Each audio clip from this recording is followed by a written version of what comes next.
Empire State Building.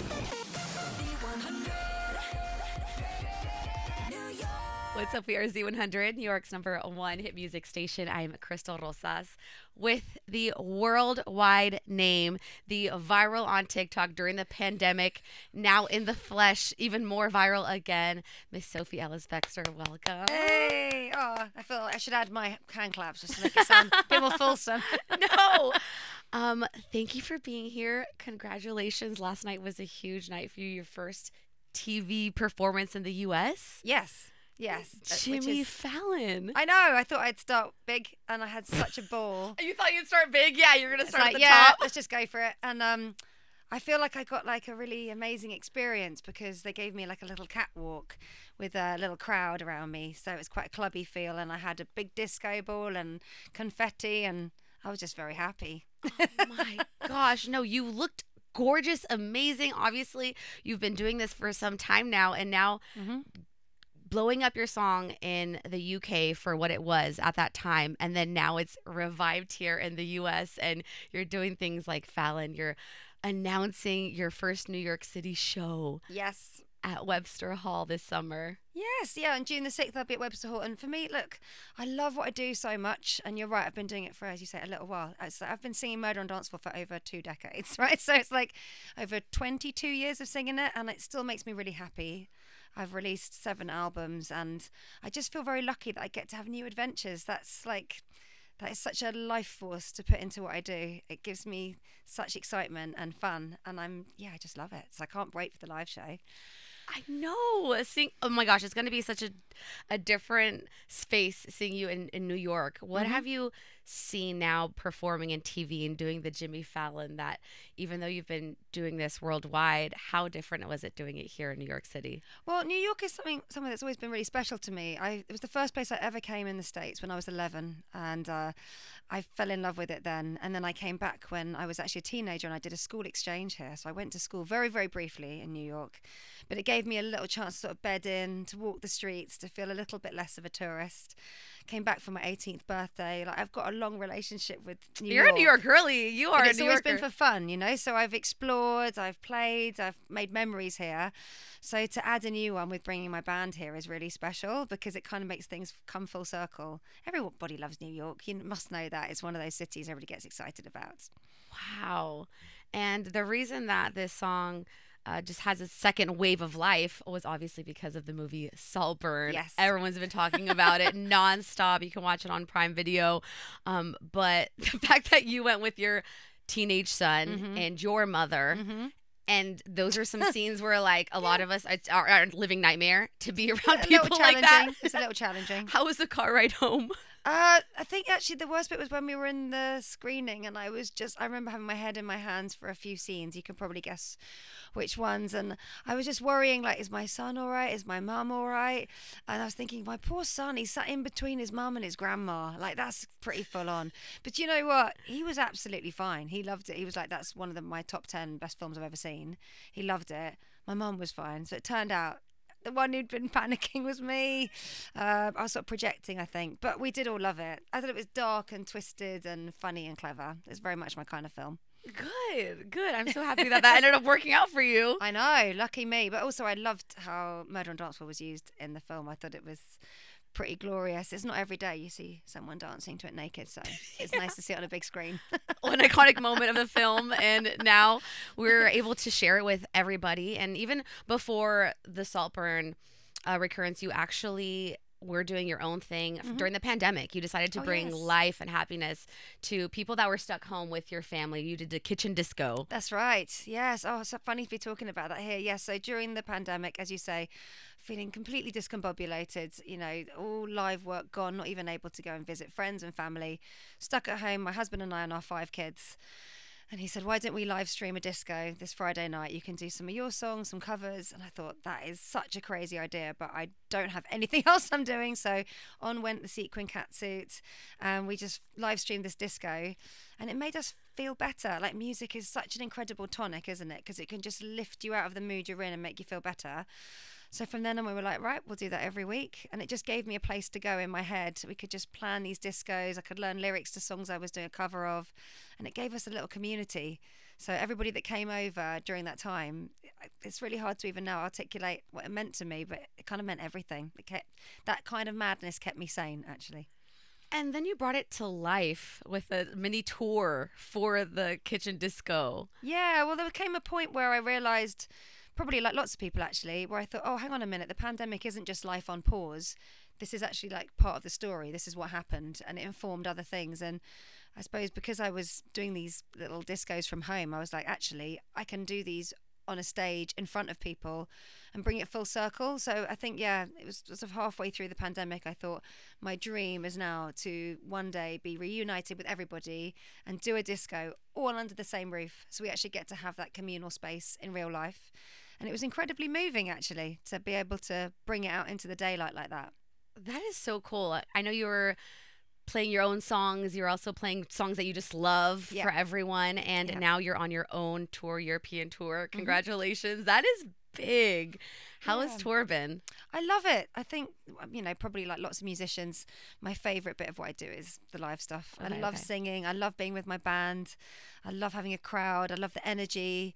And I also really like trying to make people feel they made the right decision to come and see me. I know there's loads of ways people can spend their evening. So if they've, committed to coming and see me, I want to make sure they feel like they made the right choice. So although we have a lot of fun, underneath it all, I do take it quite seriously that's where people are. So I want to make sure that, they feel good about it. And there's so much work that goes into tour and even just making music. You said that you worked on 7 albums and being a mom of 5. I mean, how do you allocate the time for that? Is it like, I'm working my 9 to 5 on my music and me, and then I'll go back to the kids? How do you balance that? What is a day structure like? Oh, golly. I mean, no, it wouldn't really work like that, unfortunately, because what I do is a bit more... it doesn't really have, a 9 to 5 aspect to it at all. In fact, quite a lot of it's quite nocturnal. But you know what? It's the only life we know. My oldest is nearly 20 now. My youngest has just turned 5. And the good thing about kids and music is that they're really compatible. So they come along to festivals. I'm taking a couple of them with me when I go on tour in Europe. And we just try and make it fun. But also, making music is what makes me feel good. So like any working parent, you just find a way to make it work. I've got lots of support, but I think it helps that I love family life and I love what I do. And if you're passionate about it, you just kind of find a way, I don't sleep much, actually. It's probably the biggest sacrifice. Sleep will come. Yeah we can sleep when we're dead on the dance floor. Yeah. We're fine. Exactly yeah. I also love that you are highlighting working mothers. I want to be a mom one day, so your podcast Spinning Plates is such a good place to find inspiration for people that want to be moms or just to appreciate moms that work. I feel like we hear it all the time. We see it every day, but they don't really get the highlight and love that they deserve and need. And you bring that to life in your podcast. Yeah, so for about 3 years now, I've been interviewing working women who happen to be mothers. And I mean, I think it's because when I had my first baby, so I was just past my 25th birthday, and I felt pretty knocked for six by it, actually. And especially with music, I felt it took me a little while to find my way back to myself and how I felt about performing and having that space on stage while I was also raising my baby. And, obviously that's epicenter of everything I do is my family. But I suppose talking to other working women and talking to them about how motherhood shaped them, firstly, it's a good excuse to talk to people who've got incredible lives or, doing extraordinary jobs. So I've spoken to scientists or artists or actors or, I don't know, astronauts. It's like across the spectrum. But also, I'm just curious because it gives me a bit more permission to do what I do. And I think, anybody out there who's become responsible for a small person will tell you there's a lot of guilt involved in giving space to yourself as well. So I think every conversation I've had and all the wisdom I get from it has helped me give myself more permission to do what I do and give it space. I think I used to diminish my work in front of the kids. I'd be like, I'm going off to work, but don't worry, I'll be back with you soon, and it doesn't really matter, and it's just this thing I have to do, and I'd kind of play it down. And now I'm a bit more like, you know what, I am going to be away for a couple of nights, but I've worked really hard to get this opportunity, and I'll be thinking of you and taking you with me. And actually, even last night when I put my high heels on to go and sing on Fallon, I was thinking about the kids. I was like, this is for all of them. This is for us. So I kind of feel like now I can give it more space because I've been having those conversations. Plus, women are amazing. Like, I get to sit in front of incredible women and then be really nosy. And you're allowed to be nosy if you have a podcast. It's like a complete loophole. You can ask all these crazy questions you wouldn't normally ask. So if you want to be like, have an excuse to talk to people, start a podcast. No, I love that. And I really felt you talking about women guilt and having mother guilt, because a lot of us feel like, I mean, you were 25 when you had your first kid, as you said, and me in my career, I'm thinking, okay, when is the time for me to decide what I'm going to balance and have a family for my life? Because we have that maternal clock that we are always pressured on. So how did that feel for you being 25 and having your first kid? I think that the landscape has changed massively now. I think that we have so many women who've really, celebrated pregnancy, motherhood, or talked about, taboo aspects of it, things they found challenging, things they found tricky. Those conversations are a lot more transparent. But when I was 25, I felt like it kind of rang a bit of a bell for like, okay, you can do this, but you might not be able to do all the pop dance stuff you're doing. And it was seen as very frumpy, a really incongruous bedfellow to being a pop star. There just weren't that many pop stars out there talking about raising their kids. And so even now, I'm 44 now, and the fact that I'm having all these adventures in what I do, and that I can have a song take me back into all these new areas, like, golly, the rules were absolute rubbish. They didn't exist. I just thought they existed. And I think actually the way that people consume music and what they want from their music, they don't really care too much about, oh, hang on a minute, she's a mum, I'm not going to be interested in that. They just want to hear the music. So I think all those rules I was told at the beginning of my career were being decided by quite a small committee of mainly blokes, actually. and I just don't think they were ever true. So how brilliant that, through social media, you can get this democracy of people just going, the record shop's open, it's fully stocked, all the songs are there, I want to listen to that and that and that. And all the rest of it falls away, just becomes about the music. And on top of that, I mean, when you first were becoming a mom in music, you were feeling all this pressure, like with the guilt and all that. But now you have a podcast highlighting women that are working and are dealing with all those everyday struggles of being a mom, just like you did and do now. So how cool that has all come full circle for you. Yeah, and also I get to speak to other singers, which is really nice, because when I started, you were very much in your own lane. You didn't really get the opportunity to hang out with other women doing the same thing as you.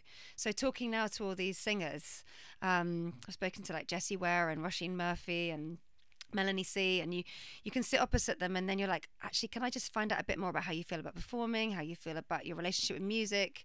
And I love that insight, because I never got to have those chats back in the day. And there's so much that unites people, really, isn't there? Well, even on social media, you see everybody doing your dance to the song in the kitchens around wherever they are. Were there any videos or any celebrities or influencers you're like, whoa, I'm just freaking out that they're doing a video to me right now? Definitely. I think I got very overexcited when Oprah Winfrey used Murder on Dance Floor recently. I was like, Oprah Winfrey, this is amazing. And NASA also making a reference to Murder on Dance Floor on their feed. They went, it's Mercury on the dance floor, we better not kill the groove. And I was like, NASA, I've made it to space. This is awesome. That is insane. It is insane. But also you've got to be excited. If that doesn't bring you like absolute joy and like make you want to jump on your bed and just stop what you're doing, pop music should make you like giddy. I mean, Oprah and NASA. I think you're Come pretty on, set. I peaked. Honestly. I think you could retire if you really wanted to, but I think you still have a lot to give to us with your light and your music and your funk. Thank you so, so much. What are you working on now? I mean, are you working on more projects, or are you trying to focus on tour? No, I was already starting making my 8th album, so I'm back in the studio, and as a nice bit of serendipity, I was already deciding this record was going to be pop, disco, dance, so this has really made me feel like a lot of positivity around what I'm doing and a little bit more pep in my step. So no, happy days. I'm still doing what I do, and I still absolutely adore it, so this has just made me feel like the wind's in the right direction, really. I mean, congratulations. Oh, and we can't forget that Valentine's Day is soon. Yes. So do you have plans with your hubby, or are you kind of like, y'all, I'm over this? I think probably like a lot of couples, like we've been together for over 20 years. So probably like a lot of couples were always like, oh, Valentine's, we'll just leave that. We don't really need that. And then like but just a split second before, I'm like, he's going to have got me a card and stuff, isn't he? And actually, I have already got him a present. Yeah. So my husband, Richard, we've been together for a long time. But I would say as well, I mean, we've spoken a lot about you know, what I do, but he's like honestly like such a big support of what I do. I couldn't do it without him, so I think I better spoil him this week. Actually, thank you for reminding me, Crystal. You're welcome. Wait, wasn't he in your band, or he is in your band? Both things are true. Yeah, so I met him in an audition room. Yeah, so he's my bass player, and he runs my band, and that's how we met back in the day. He was in my first ever solo touring band, and whoa, the first band you met him, and that was it. I know, isn't that crazy? And the first thing I said to him is so embarrassing, but I said, "Nice amp, like this amplifier." I know. I mean, what was I doing? I can't even remember what it looked like, but it's unusual for me to compliment anybody's amp, quite frankly. Oh yes, you haven't seen a better one since. I really haven't. So wow, that's a lot that you have been working with him for all those years. I know. Lots of stuff has happened, lots of adventures, kids, albums, tours, whatever. But it's all been lots of fun. It's all a bit of a whirlwind, really. Actually, it's a lot to pack in.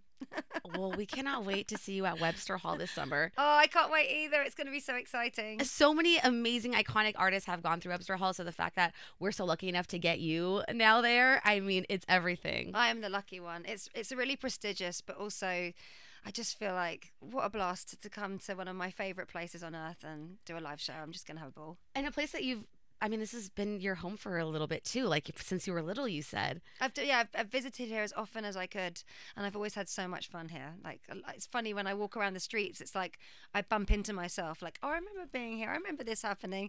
You know, in like chronology, like your brain kind of swims and you get all the memories coming back. It's such a visceral place, New York. Like, you walk around and you're like, oh my gosh, this has really reminded me of that moment.